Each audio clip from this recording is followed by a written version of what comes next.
Pelatih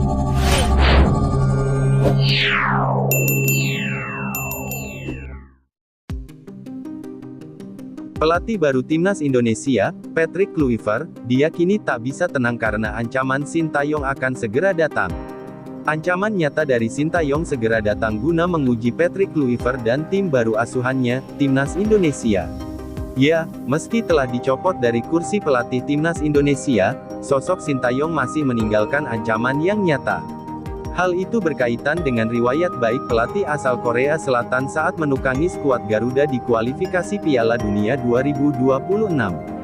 Khususnya saat melawan Australia, di bawah asuhan Sintayong, Indonesia mampu menahan imbang Socherus tanpa gol di kandang.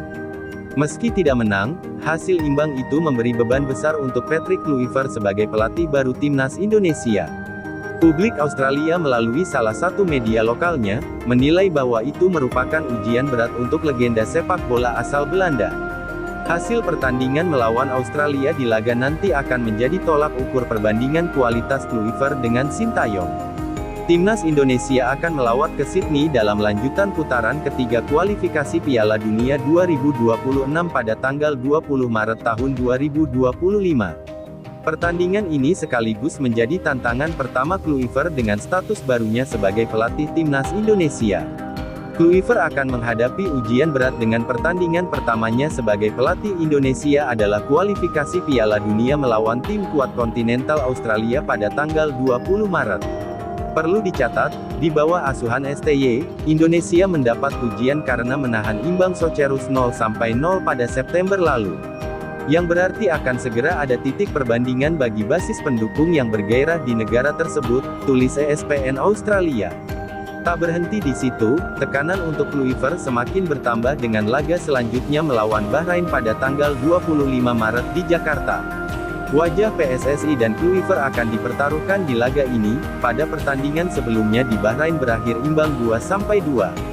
Indonesia bahkan nyaris memenangi pertandingan tersebut jika wasit asal Oman meniup peluit akhir laga sesuai tambahan waktu. Apabila melawan Bahrain di kandang sendiri tak berbuah poin atau bahkan menelan kekalahan dari Bahrain, hal itu akan berdampak buruk. Tak hanya untuk nasib Timnas Indonesia tetapi juga citra Patrick Kluivert sebagai pelatih baru skuad Garuda. Jeda internasional pada bulan Maret juga akan memperlihatkan Indonesia menjamu Bahrain, di mana mereka akan berusaha mempertahankan posisi mereka di dalam 4 besar grup C. Dan menjaga harapan mereka untuk setidaknya lolos ke babak berikutnya kualifikasi Asia, tulis ESPN Australia lagi. Tak hanya publik tanah air, media Australia ini juga pesimis dengan riwayat Kluivert sebagai pelatih. Meski begitu, menarik untuk dinantikan kejutan apa yang akan diberikan Patrick Kluivert dalam 2 pertandingan tersebut. Pengalamannya sebagai manajer sejauh ini terbatas pada tugas bersama tim underdog CONCACAF Curaçao. Sementara ia hanya bertahan 5 bulan di Adana Demisport setelah awalnya menandatangani kontrak 2 tahun, pungkas ESPN Australia. Sekarang pula Kluivert ditekan oleh ekspektasi rakyat pecinta sepak bola Indonesia, di mana dirinya diharapkan membawa lolos timnas ke Piala Dunia 2026. Di mana musuh utama Kluivert adalah persiapan, ia tidak memiliki banyak waktu meramu para pemain timnas, apalagi melakukan pertandingan uji coba dulu. Tentu saja tekanan beban akan berlipat ganda karena aura mantan pelatih terdahulu timnas STY masih melekat kuat di hati pendukung timnas. Jika seandainya timnas menelan kekalahan melawan Australia, sudah pasti akan berimbas buruk bagi Kluivert, di mana dirinya dengan yakin menargetkan 1 poin melawan Australia. Dikutip dari postingan akun Facebook bernama Ngobrol Dunia Bola, ada beberapa kutipan janji Kluivert, yang berisi sebuah janji manis.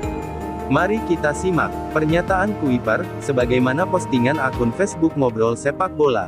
Patrick Kluivert berkata, "Saya bukan seperti STY yang hanya bisa parkir bus. Saya akan tunjukkan kepada Indonesia, bagaimana sepak bola indah. Kekuatan besar dalam sepak bola adalah menyerang, bukan hanya bertahan selama 90 menit. STY memang hebat, tapi hanya dalam bertahan, menyerang sama sekali gak ada bakat." Pelatih seperti itu sangat pesimis sekali, terlalu takut dalam menghadapi lawan seperti Jepang, Australia, Bahrain, Cina, dan Arab Saudi. Saya sudah mempelajari kekuatan skuad merah putih, menurut saya sangat kuat, hanya saja STY miskin taktik. Dengan kekuatan timnas Indonesia saat ini, saya melihat Jepang dan Australia bukan lawan yang ditakuti. Bahkan saya pastikan ke depannya, era Jepang dan Australia sudah habis. Peluang timnas Indonesia lolos Piala Dunia 99,99%. Saya jamin tahun 2026 Indonesia lolos Piala Dunia. Saya akan membuat sejarah baru buat Indonesia. Postingan tersebut ini sangat penuh serat keyakinan, dan menurut saya, hal ini bisa menjadi bumerang yang berbalik arah kepada Kuiper, namun kita tidak tahu apa yang nanti terjadi di fakta sepak bolanya. Semoga saja janji manis Kuiper ini dipertanggungjawabkannya, dengan hasil yang memuaskan, yaitu lolos Piala Dunia 2026.